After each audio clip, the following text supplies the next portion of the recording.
So hello student, welcome to VV coaching classes. I am professor Ajit. और जैसा कि आप लोगों ने टॉपिक देख लिया है, आप लोगों ने थंबनेल भी देख लिया होगा, आज हम बात करने वाले हैं टनेज टैक्सेशन के बारे में। अब टनेज टैक्सेशन बेसिकली है क्या?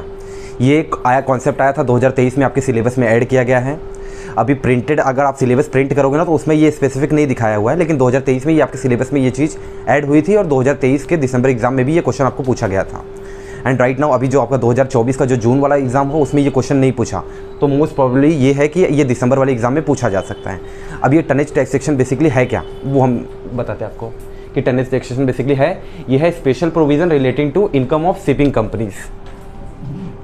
तो ये इस वर्ड पे फोकस कीजिएगा। अब हम जो भी बात करने वाले हैं वो कंपनी के ऊपर बात करेंगे, लेकिन उस कंपनी के बारे में बात करेंगे जो शिपिंग से रिलेटेड होगी, ठीक है, कंपनी से, और वो शिपिंग से रिलेटेड होगी, ठीक है, उसे। और यहाँ पे ये किस सेक्शन में कवर होता है? ये सेक्शन 115 VA और 115 VZC में कवर होता है। सेक्शन आपको नहीं पूछेगा एग्जाम में, आपको सिर्फ कॉन्सेप्ट याद रखना है, इसके अंदर क्या चीज़ें इंक्लूड होती है, क्या चीज़ें एक्सक्लूड होती है, वो इसका मेन मोटिव है, वो क्वेश्चन आपको पूछता है। अब इसको एक बेसिक थोड़ा सा टर्म में समझो। This taxation is covered under assessment of companies applicable only to. किन किन लोगों पे ये चीज़ें अप्लीकेबल होती है? किन लोगों पे अप्लीकेबल होती है? तीन चीज़ें आपके पास होनी चाहिए। पहली, एक इंडियन कंपनी होनी चाहिए, डेफिनेटली इंडियन कंपनी तो होनी चाहिए। और सिर्फ टोनेज ही नहीं, कोई भी दूसरे भी टैक्सेशन होंगे उसके लिए आपको इंडियन तो होना जरूरी है ना। तो इंडियन कंपनी आपकी होनी चाहिए, इंगेज, वो कंपनी इंगेज होनी चाहिए शिपिंग बिजनेस से। जी हाँ सर, आपने ऊपर बता दिया कि वो शिपिंग कंपनी है तो शिपिंग से डेफिनेटली रिलेटेड होनी चाहिए। इसके अलावा हैविंग वन क्वालिफाइंग शिप, उसके पास एक शिप होनी चाहिए, लेकिन खाली शिप यानी खाली जहाज होने से काम नहीं होता, वो क्वालिफाइंग होनी चाहिए। अब उसका क्वालिफाइंग क्राइटेरिया क्या है वो हम आगे एक्सप्लेन करेंगे। अभी के लिए आपको सिर्फ ये तीन कंडीशन याद रखनी है कि वो एक इंडियन कंपनी होनी चाहिए, शिपिंग बिजनेस से इंगेज होनी चाहिए, उनके पास एक वन क्वालिफाइंग शिप होना चाहिए। अगर ये तीन कंडीशन वो फुलफिल कर रहा है देन वो टनेज टैक्सेशन के लिए एलिजिबल है, वो उसमें उसके अंतर्गत वो चीज़ आती है। अब यहाँ पे दूसरा चीज़ क्या देखिए, ये ऑप्शन वैलिड कब तक करता है? 10 सालों के लिए ये चीज़ें वैलिड करती है। अब इसके मैं एक एग्जांपल से आपको समझाता हूँ। ये फॉर एग्जांपल अभी आप खड़े हो 2024 में और 10 सालों तक ये आपको बेनिफिट देता है, यानी आपको ये देगा 2034 तक, ठीक है। अब यहाँ पे बेसिकली आपको यही कहना चाह रहा है कि if any company breaks before 10 year, 10 साल के पहले ही आपने ब्रेक कर दिया इसमें, मान लीजिए आपने 2027 में ही आपने स्किप कर दिया, आपने इस टैक्सेशन को फॉलो नहीं किया, 2027 में आपने नहीं भरा, तो ये बेसिकली आपको ये कह रहा है देन दे कैन नॉट री इंटर फॉर नेक्स्ट 10 ईयर। तो 2027 में अगर आपने ब्रेक कर दिया उसको तो 2037 तक आप इसका बेनिफिट नहीं ले पाओगे, समझ रहे? 2037 तक आप इसका बेनिफिट नहीं ले पाओगे, यानी आप टैक्स इसके अंतर्गत आप टैक्स में क्राइटेरिया में नहीं आ पाओगे।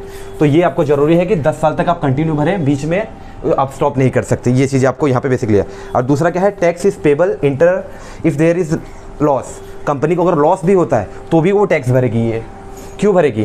क्योंकि टनेज टैक्सेशन ही बात करता है, ये आपकी बात करता है carrying capacity of ship, carrying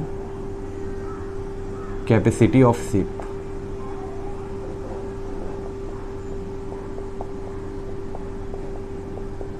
यानी बेसिकली इसके अंतर्गत क्या है, नॉर्मली हम क्या करते हैं, एक बिजनेस जब प्रॉफिट कमाता है तो उससे टैक्स डिडक्ट किया जाता है। लेकिन इसमें ऐसा नहीं है, इसमें प्रॉफिट का या लॉस का कोई लेना देना ही नहीं है टैक्स से। यहाँ लेना देना क्या है कि आपके पास जो शिप है उसकी कैरिंग कैपेसिटी कितनी है, वो कितना एक समय में कितना माल लेके जा सकता है, उसकी कैरिंग कैपेसिटी, क्योंकि टनेज ही बताता है कि ये टन के ऊपर बात करता है, कितने टन माल आप लेके जा रहे हैं, वो उस कैपेसिटी के ऊपर ही आपका टैक्स चार्ज होता है बेसिकली, ठीक है। और दूसरी चीज़, ये अब ऑप्शन में आपको रिलेट करूँगा 10 साल वाला।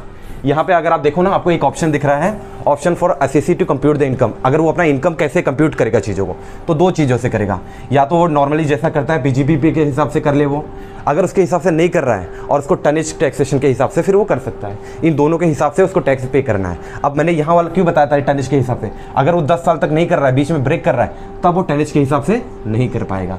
तब उसको कैसे करना पड़ेगा? उसको PGBP के हिसाब से अंडर सेक्शन 28 के तहत ही उसको अपना जो टैक्सेशन है वो कंप्यूट, अपना इनकम कंप्यूट करना पड़ेगा। और अगर वो 10 साल कंटिन्यू कर रहा है देन वो इसके बेनिफिट कमा सकता है। अब इसमें भी कैसा होता है कि आप दोनों के हिसाब से कैलकुलेट करके देख लो, जहां आपका टैक्सेशन आपको कम भरने आ रहा है वो आप भर दो, लेकिन मोस्टली तो टनेज टैक्सेशन में आपको कम ही भरने के लिए आता है। बट इन एनी केस जैसा मैंने आपको बताया, अगर आप कंटिन्यू नहीं करते हो तो फिर अगले 10 साल तक आप इसके लिए एलिजिबल ही नहीं हो, तो फिर आपको PGBP के हिसाब से भरना पड़ेगा, चाहे वो कितना ही ज़्यादा क्यों ना आए। तो ये चीज़ आपको याद रखनी है कि असेसी कैसे कंप्यूट करता है अपनी इनकम को। अब दूसरा है कि टनेज टैक्सेशन का आपको प्रयोग कैसे करना, हाउ टू यूज़ दिस। तो आपको यहाँ पे कंडीशन कुछ दी हुई है। पहला तो ये है कि अगर आपको इसका फ़ायदा उठाना है, इस टैक्सेशन स्कीम का फ़ायदा उठाना है, तो आपको क्या करना है, फॉर्म नंबर 65 को फिल करना है। जो कि एप्लीकेशन के थ्रू है, फॉर्म नंबर 65। अब फॉर्म नंबर 65 में क्या बोल रहा है, कुछ क्राइटेरिया रखा हुआ है। पहला तो ये है कि जब आपकी कंपनी इनकॉर्पोरेटेड होती है तो उसके 3 महीने के बाद, मतलब 3 महीने के अंदर ही, within the 3 month from incorporation, आपकी कंपनी इनकॉर्पोरेटेड हो गई, रजिस्टर्ड हो गई है, विद इन द 3 मंथ आपको ये एप्लीकेशन फॉर्म नंबर 65 फिल कर देना है। कब फिल करोगे? जब आप एक इंडियन कंपनी रहोगे, जब आप इंगेज रहोगे शिपिंग बिजनेस से और आपके पास 1 क्वालिफाइंग शिप होगी। ये टर्म मैं अभी आपको थोड़ी देर में एक्सप्लेन करूँगा सेक्शन के तहत पूरा। उसके बाद में इनकॉर्पोरेशन के 3 मंथ के अंदर आपने फिल कर दिया, वेरी गुड। नहीं किया, दूसरा ऑप्शन भी है, within the 3 month from the date of becoming eligible for the company. जब आप एलिजिबल हो जा रहे हो कंपनी के लिए, अभी आपने इनकॉर्पोरेशन नहीं किया है, आपने सब कुछ इसके इनकॉर्पोरेशन के अलावा बाकी सारी चीज़ें, जितनी रिसोर्सेज थी, जितना टर्नओवर होना चाहिए था, जितना कैपिटल, जितना मैन पावर, सारी चीज़ें आपके पास हो गई है। अब आप एलिजिबल हो कंपनी बनने के लिए। आप अभी इनकॉर्पोरेट के लिए आपने MOA नहीं फाइल किया है, लेकिन आप एलिजिबल हो, तभी भी आप 3 मंथ के अंदर ये फॉर्म भर सकते हो, फॉर्म नंबर 65, और आप इसका फ़ायदा उठा सकते हो। इसके अलावा एक चीज़ इसमें और बोल रहा है कि from the date of amalgamated company, अगर आपकी कंपनी अमालगमेशन हुई है तो फिर जैसे ही कंपनी आपकी अमालगमेटेड हुई है, विद इन द 3 मंथ आपको फिर करना। तो मोस्ट इंपॉर्टेंट इसमें क्या क्वेश्चन आपको मंथ का पूछता है, तो आपको ये याद रखना है कि कोई भी कंडीशन हो, विद इन द 3 मंथ मुझे एप्लीकेशन नंबर 65 को फिल करना है, तभी मैं टनेज टैक्सेशन का यूज़ कर पाऊँगा। उसके लिए कैसे कंप्यूट करना है वो चीज़ें मैंने आपको बता दी है। बेसिकली ये है क्या, तो सेक्शन 115 जो कि इंपॉर्टेंट नहीं है, बट इसके अंदर चीज़ें कवर होती है। कंडीशन मैंने आपको बता दी कि ये कंडीशन क्या होता है, और 10 साल वाला मैंने आपको कॉन्सेप्ट बता दिया कि ये कंटिन्यू रखना है। अगर आप बीच में ब्रेक करते हो तो अगले 10 साल तक आप इसके लिए एलिजिबल नहीं हो पाओगे, और आपको PGBP के हिसाब से ही आपका इनकम जो है कंप्यूट करना पड़ेगा। एक बार आप इन चीज़ों को देख लो, इसमें क्या नहीं समझ रहा है आप मुझे बताइए, स्क्रीनशॉट लीजिए, फिर मैं आगे स्लाइड आपको करवाता हूँ।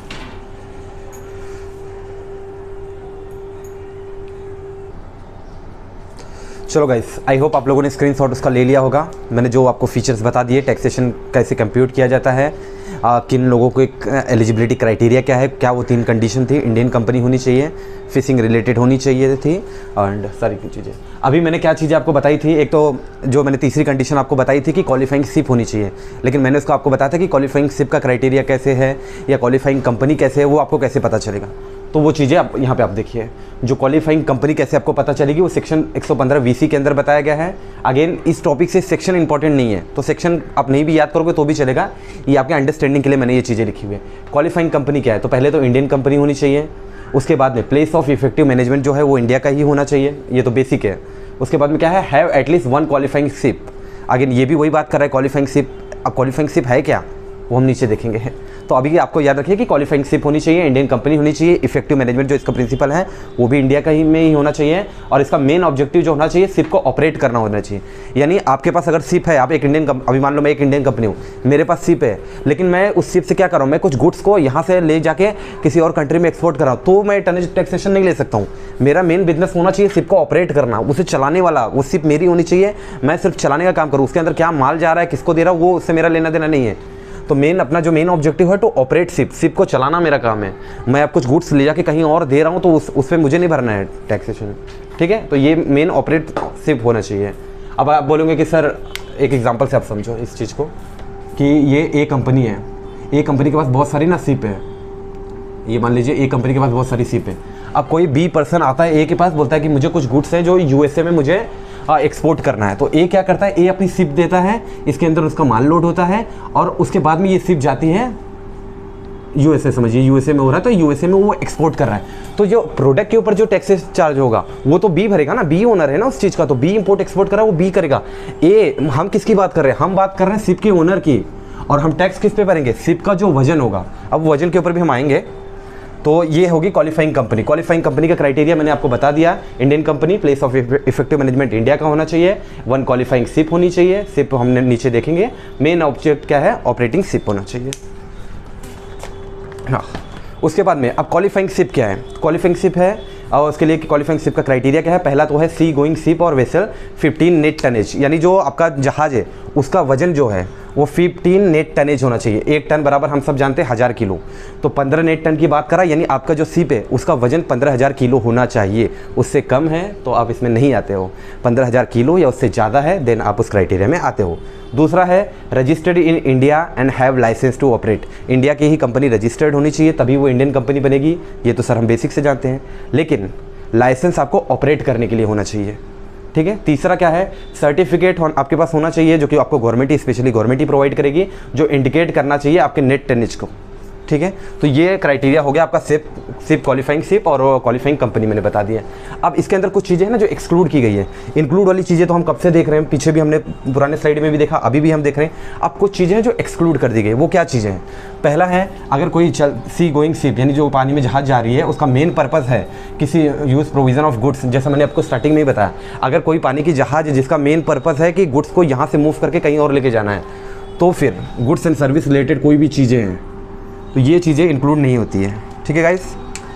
एक मिनट, हाँ, यहाँ गुड्स एंड सर्विस वाली जो चीज़ें हैं ये इसके अंदर इंक्लूड नहीं होती, क्योंकि हम तो शिप के बारे में पढ़ रहे हैं, हम शिप के ऊपर टैक्सेशन कर रहे हैं, उसके वेट के ऊपर कर रहे हैं, कैरिंग कैपेसिटी की बात हो रही है यहाँ पे।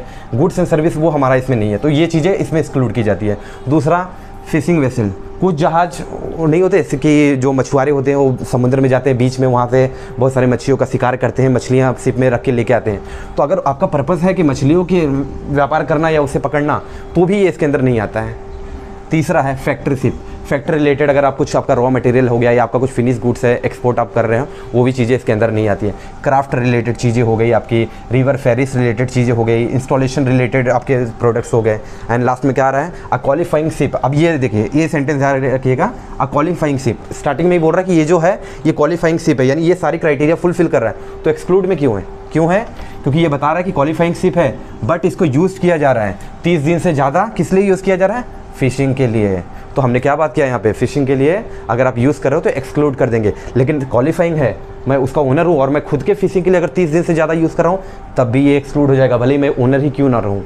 तो ये चीज़ आपको याद रखनी है कि ये जो 7 चीज़ें हैं, ये चीज़ें इसमें एक्सक्लूड की जाती हैं।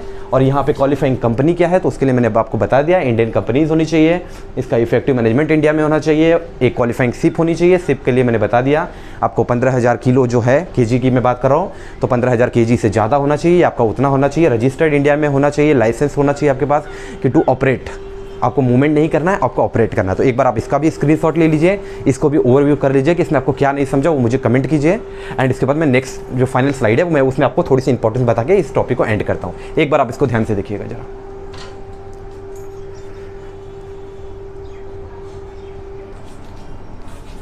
सो गाइस, वहाँ तक आपको समझा, आपने स्क्रीनशॉट ले लिया है। अब जो फाइनल स्लाइड है, ये फाइनल चीज़ें मैं आपको बताऊँगा, थोड़ा सा एक ओवरव्यू भी दे दूँगा इसमें मैं आपको। अब मैं आपको बताता हूँ कि टनेज टैक्सेशन कैलकुलेट कैसे करते हैं। इसके पहले भी हमने देखा था, बट इसके पहले हमने क्या देखा था, इसके पहले हमने देखा था कि इनकम को कैसे कंप्यूट करना है, इनकम को कंप्यूट कैसे करना है। वो मैंने दो जो बताया, एक बताया था मैंने आपको पीजीबीपी में आप ले सकते हो इसके अनुसार, दूसरा मैंने आपको बताया था टनेज टैक्सेशन के बारे में, टीटी, तो हमने उसके बारे में देखा था। अब हम बात कर रहे हैं स्पेसिफिक टनेज टैक्सेशन के बारे में। इसको कैसे कंप्यूट करोगे आप, इसको कंप्यूट करने का सिंपल सा रीज़न है। पहला है डेली टनेज इनकम, आपका डेली वेट के हिसाब से जितना आपका शिप जा रही है आ रही है, जितनी बार यूज़ हो रहा है, वो डेली टनेज इनकम हो गया, into number of days ship is operated in previous year. तो प्रीवियस ईयर में जितने number of days ship operate हुई है वो चीज़ें आ गई, तो उसका इंटू कर देंगे आप डेली टनेज इनकम के साथ, तो आपको मिल जाता है आपका टनेज इनकम। ये क्या होगा, एक एक शिप के लिए होगा, इंडिविजुअल शिप के हिसाब से ही कैलकुलेशन इसमें बेसिकली होता है। एंड कुछ इंपॉर्टेंस पॉइंट अब मैं बताऊंगा आपको टनेज टैक्सेशन के बारे में। कुछ चीज़ें मैंने ऑलरेडी बता दी है, कुछ चीज़ें आपको इसमें नहीं जानने मिलेंगी। जैसे पहला पॉइंट आप देखो, tonnage should be rounded off to nearest multiple of 100 turns.